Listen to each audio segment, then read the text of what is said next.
Kita mengetahui bahwa dalam percakapan publik sering disoroti tentang utang Indonesia, baik utang pemerintah maupun utang BUMN.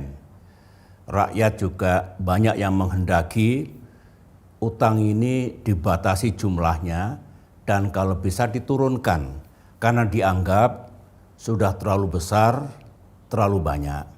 Padahal yang menanggung utang ini akhirnya rakyat Indonesia, rakyat kita.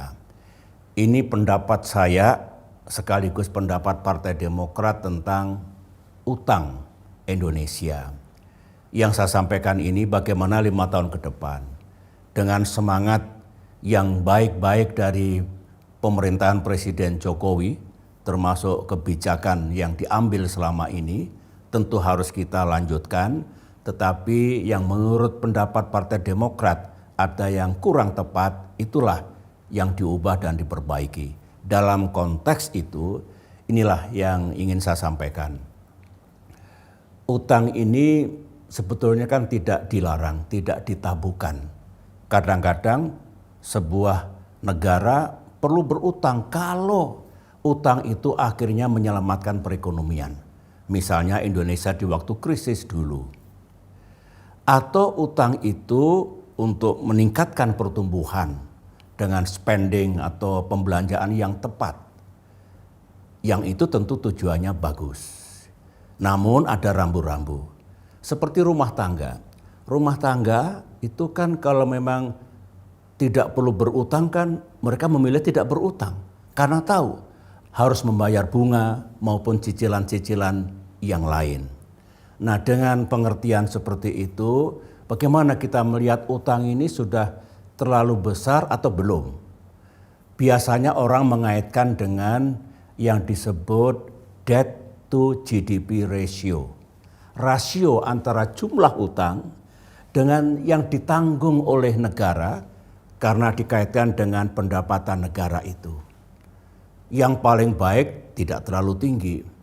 Saya masih ingat dulu waktu memulai memimpin Indonesia, rasio utang terhadap pendapatan nasional itu 56%. Saya paham, Indonesia baru pulih dari krisis. Nah, saya bertekad dan berupaya bagaimanapun saya harus bisa menurunkan secara signifikan. Alhamdulillah setelah 10 tahun saya memimpin yang tadinya 56% turun menjadi atau sisa 24%. Apa artinya?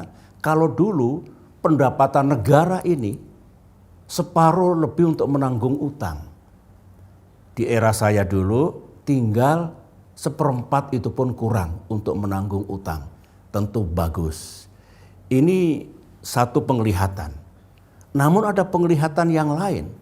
Ada negara memang yang utangnya besar dikaitkan dengan pendapatan nasional mereka, tetapi negara itu ekonominya kuat, fiskalnya kuat, tidak ada masalah utang besar.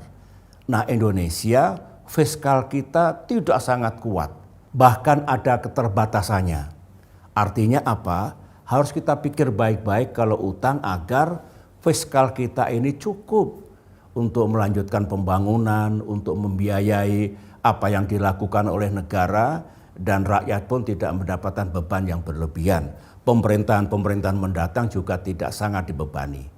Itulah yang perlu dimengerti oleh semua. Dengan penjelasan ini menurut pandangan saya, menurut pandangan Partai Demokrat, 5 tahun mendatang utang harus dikelola lagi, yang terlalu tinggi diturunkan, dipastikan utang itu sebatas yang kita perlukan, kemudian penggunaannya jelas, kemudian sekali lagi tidak membebani baik pemerintahan mendatang maupun anak cucu kita. Itu pandangan saya dan jalan ke situ terbuka. Ada kok hitung-hitungan yang baik sebetulnya dengan keadaan Indonesia nanti 5 tahun ke depan sampailah kepada kebijakan utang yang lebih tepat sehingga ya tidak menjadi masalah apapun. Sebab kalau utang terlalu tinggi, ini pengalaman di seluruh dunia, banyak negara ketika krisis terjadi, maka ekonomi kolaps. karena ada krisis utang. Dari krisis utang menjalar akhirnya menjadi krisis keuangan dan krisis ekonomi.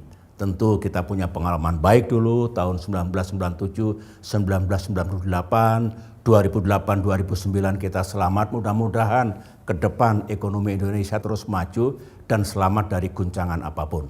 Itu pandangan saya, pandangan Demokrat tentang utang untuk Indonesia masa depan.